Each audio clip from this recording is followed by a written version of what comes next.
Allah menuntun umatnya. Setelah Firaun membiarkan bangsa itu pergi, Allah tidak menuntun mereka melalui jalan ke negeri orang Filistin, walaupun jalan ini yang paling dekat. Sebab firman Allah, jangan bangsa itu menyesal apabila mereka menghadapi peperangan, sehingga mereka kembali ke Mesir. Tetapi Allah menuntun bangsa itu berputar melalui jalan di padang gurun menuju laut ke perahu, dengan siap sedia berperang. Berjalanlah orang Israel dari tanah Mesir. Musa membawa tulang-tulang Yusuf, sebab tadinya Yusuf telah menyuruh anak Israel bersumpah dengan sungguh-sungguh, Allah tentu akan mengindahkan kamu, maka kamu harus membawa tulang-tulangku dari sini. Demikianlah mereka berangkat dari Sukot dan berkemah di Etam di tepi padang gurun. Tuhan berjalan di depan mereka pada siang hari dalam tiang awan untuk menuntun mereka jalan, dan pada waktu malam dalam tiang api untuk menerangi mereka, sehingga mereka dapat berjalan siang dan malam. Ayat yang terakhir, dengan tidak berakhir tiang awan itu, tetapi ada pada siang hari dan tiang api pada waktu malam di depan bangsa itu. Demikian firman Tuhan.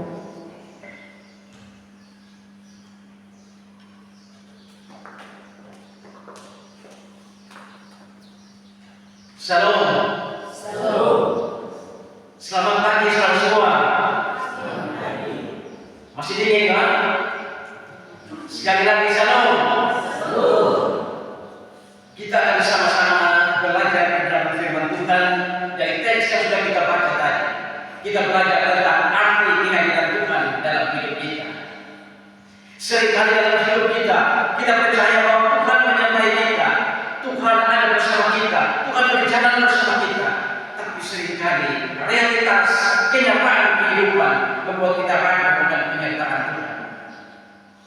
Kita memiliki orang-orang yang begitu kita kasihi, yang begitu kita cintai, kita merawat mereka, tapi akhirnya Tuhan memanggil mereka. Mereka dalam keadaan sakit, Tuhan memanggil mereka pulang kepada Tuhan.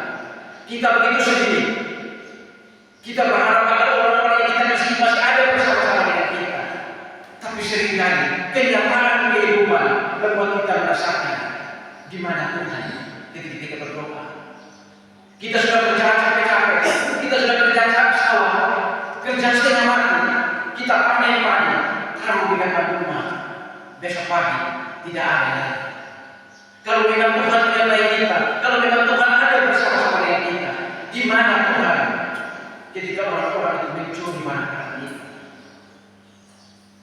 kita berdoa pada Tuhan, kita melayani Tuhan dengan sungguh-sungguh, tapi rumah tangga kita mengalami kekacauan. Istri ke sana, suami ke sini. Seringkali kita percaya pada penyertaan Tuhan, seringkali kita percaya bahwa Tuhan menuntun kita, tapi seringkali kenyataan kehidupan membuat kita ragu apakah Tuhan benar-benar menyertai kita atau tidak.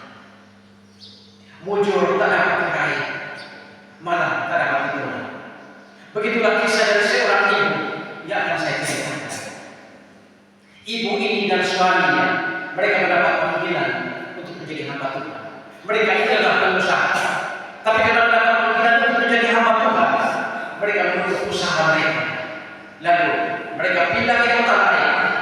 Sang suami kemudian masuk sekolah teologi. Beberapa tahun kemudian setelah dia lulus sekolah teologi, dia kembali ke kota mereka. Mereka tidak lagi membuka bisnis mereka, tapi sang suami ini mulai melayani di satu gereja di kota mereka. Harta mereka yang banyak sedikit demi sedikit mulai habis, bukan karena suami istri ini royal, tapi karena mereka menggunakan harta mereka untuk membantu jemaat-jemaat yang ada dalam lingkungan. Satu hari, sang suami pergi ke luar kota. Beberapa saat kemudian, sang istri mendapat telepon dari rumah sakit dan suaminya mengalami kecelakaan dan meninggal. Dan ironisnya, malangnya adalah sang suami tertabrak bis ketika dia berusaha menolong orang yang terkena korban tabrakan. Ketika upacara penguburan, sang ibu masih bisa berkata, Dia percaya bahwa apa yang terjadi itu adalah dalam rencana Tuhan, dan rencana Tuhan pasti ini. Dia percaya bahwa Tuhan masih menuntun dia, dan apa yang dialami adalah sesuai dengan kehendak Tuhan. Setelah selesai pemakaman suami, beberapa bulan kemudian dia mendapati anak laki-laki yang meninggal di kamar tidur. Dia kemudian membawa anaknya ke rumah sakit. Sampai di rumah sakit dia baru tahu bahwa anaknya meninggal bukan karena sakit atau demam, tapi anaknya sedang mabuk narkoba. Dia sedang mabuk berat. Dia menggunakan uangnya, dia berusaha untuk membawa anaknya menyembuhkan anaknya. Beberapa hari kemudian anaknya keluar dari rumah sakit menjalani hidup normal. Ibu ini masih tetap percaya bahwa semua yang dialami itu adalah kehendak Tuhan, rencana Tuhan, dan rencana Tuhan pasti indah pada waktu itu. Beberapa bulan kemudian anak gadis yang sudah bersuami ditinggalkan oleh suami. Bukan hanya ditinggalkan oleh suami, tapi bisnisnya hancur-hancuran, ditipu oleh rekan bisnis. Sang ibu masih merasa bahwa semua itu adalah rencana Tuhan dan Tuhan masih ada bersama mereka. Beberapa waktu kemudian ibu ini mendapat telepon dari kantor polisi kalau anak laki-laki yang ditangkap polisi, anak laki-lakinya tidak lagi menggunakan narkoba, tapi sekarang dia menjadi pengedar narkoba. Ibu ini menggunakan sisa-sisa uangnya berusaha untuk mengeluarkan anaknya dari kantor polisi, dan dia berhasil mengeluarkan anaknya dari kantor polisi. Saudara-saudara, begitu banyak penderitaan yang dialami membuat ibu ini sakit ginjalnya yang dialami ketika dia masih remaja kambuh lagi. Malam itu di ranjang rumah sakit, dokter datang dan memberitahukan kepadanya kalau ginjalnya, sakit ginjalnya sudah stadium 4. Malam itu di ranjang rumah sakit, ibu ini menangis merawat. Dia berteriak-teriak memanggil nama suami. Dia tidak lagi memanggil nama Tuhan seperti biasa. Dia merasa ada sesuatu yang salah dengan Tuhan. Dia merasa bahwa Tuhan seolah-olah meninggalkan dia. Saudara-saudara, kehidupan kita percaya bahwa Tuhan menyertai kita, Tuhan melindungi kita. Tapi seringkali kenyataan kehidupan membuat kita meragukan penderitaan Tuhan. Penderitaan satu belum pergi, penderitaan yang lain datang. Seringkali kita merasakan ketika kita sakit belum sembuh, anak kita sakit lagi. Padahal Tuhan berjanji dalam Alkitab bahwa Tuhan selalu menyertai kita. Di dalam Yesaya 4 dalam ayat yang keempat, sampai masa tuamu aku tetap diam, sampai masa putih namun aku menggendong. Saudara-saudara, berarti Tuhan berjanji akan selalu ada bersama kita dalam setiap langkah hidup kita. Tuhan akan selalu ada bersama dengan kita dalam setiap musim kehidupan kita. Dan Tuhan Yesus juga, Allah kita, Yesus Kristus, Dia juga adalah Immanuel, Allah yang beserta kita. Immanuel itu artinya beserta kita. Sedangkan ada kata El-nya, Immanuel, El itu Allah atau Tuhan. Jadi Immanuel, Allah beserta kita. El itu dari kata Eloah, Elohim, El Shaddai. Saudara-saudara, kalau memang Allah menggendong kita, kalau memang Allah menyertai kita, lalu mengapa dalam hidup penderitaan seakan tidak pernah pergi dari kita. Penderitaan yang satu belum selesai, penderitaan yang lain tetap. Penderitaan yang masih berganti, pada mengamuk dalam hidup kita. Lalu di mana Tuhan yang selalu hadir? Di mana Tuhan yang selalu menuntun kita? Sekarang saudara, pagi ini, mari kita belajar apa arti kehadiran Tuhan yang sesungguhnya lewat pengalaman bangsa Israel keluar dari tanah Mesir. Dalam poin yang pertama, kehadiran Tuhan ketika bangsa Israel keluar dari Mesir. Bangsa Israel adalah bangsa yang berdosa, bangsa yang tidak teguh, bangsa yang sangat melawan Allah. Mereka itu seperti lingkaran setan. Mereka sering melawan Tuhan, melawan perintah Tuhan. Dan ketika Tuhan menghajar mereka, mereka meminta ampun. Lalu setelah Tuhan mengampuni mereka, Tuhan memulihkan mereka, mereka kembali lagi menyembah dewa-dewa lain. Selalu seperti itu berulang-ulang dalam hidup mereka, seperti sebuah inkarnasi. Dan karena itulah bangsa Israel ini, bangsa yang tidak terhubung ini, dihajar oleh Tuhan dengan membiarkan mereka menjadi budak di tanah Mesir. Di dalam Keluaran 1 ayat yang ke-11, di sana bangsa Israel ditindas oleh orang Mesir. Maka di dalam Keluaran 1 ayat 11, sebab itu pengawas Rogi ditempatkan atas mereka, atas bangsa Israel untuk menindas mereka. Menindas mereka supaya kenapa? Supaya mereka tahu ada dalam penderitaan, supaya mereka jangan lagi dalam Allah. Tapi saudara-saudara, kabar baiknya adalah Allah itu bukan saja Allah yang adil, tapi juga Allah yang kasih. Allah yang kasih itulah, maka ketika Allah melihat itu sudah ada dalam penderitaan, ketika Allah merasa bahwa sudah cukup penderitaan yang Allah timpakan kepada mereka karena kesalahan mereka, Allah berencana untuk membebaskan mereka dari tanah Mesir. Dan saudara-saudara, Allah kemudian memerintahkan Musa untuk membawa bangsa Israel keluar dari tanah Mesir. Saudara-saudara, ketika Tuhan memanggil Musa di dalam Keluaran 3 ayat 10, jadi sekarang pergilah, aku mengutus engkau kepada Firaun untuk membawa umatku orang Israel keluar dari Mesir. Saudara-saudara, ketika Musa diperintahkan oleh Allah untuk keluar untuk membawa bangsa Israel keluar dari tanah Mesir, Musa tidak serta-merta menerima perintah itu. Musa masih bertahan dengan Tuhan. Dia mengatakan bahwa aku berat tidak, aku tidak bisa memimpin bangsa ini. Kenapa? Karena Musa tahu seperti apa sikap sifat dari bangsa ini. Dia tahu bangsa yang tidak teguh, dia tahu bangsa yang sering melawan. Jangankan untuk dia, Tuhan saja yang melawan, apalagi cuma seorang manusia sekelas Musa. Namun saudara-saudara, Musa akhirnya mengalah. Dia kemudian mengikuti perintah Tuhan. Musa kemudian menghadap Firaun. Dan saudara-saudara, Firaun awalnya berkeras hati. Dia tidak mau melepaskan orang Israel dari tanah Mesir. Dia ingin terus menjadikan orang Israel budak di tanah Mesir. Tapi kekerasan hati Firaun itu akhirnya Tuhan menghajar dia dengan 10 tulah. Mulai dari tulah belalang, tulah kata, sungai ini berubah menjadi darah. Sampai akhirnya Tuhan menurunkan tulah pamungkas, kematian anak-anak sulung di Mesir, baik itu hewan maupun manusia. Ketika tiba pada tulah yang ke-10 atau tulah pamungkas ini, Firaun akhirnya menyerah. Makanya dalam Keluaran 13:17, setelah Firaun membiarkan bangsa itu pergi, dia tidak lagi sanggup untuk menyerapi tulah-tulah dari Tuhan. Dia tidak lagi sanggup untuk menerima murka dari Tuhan. Makanya Firaun membiarkan bangsa Israel pergi.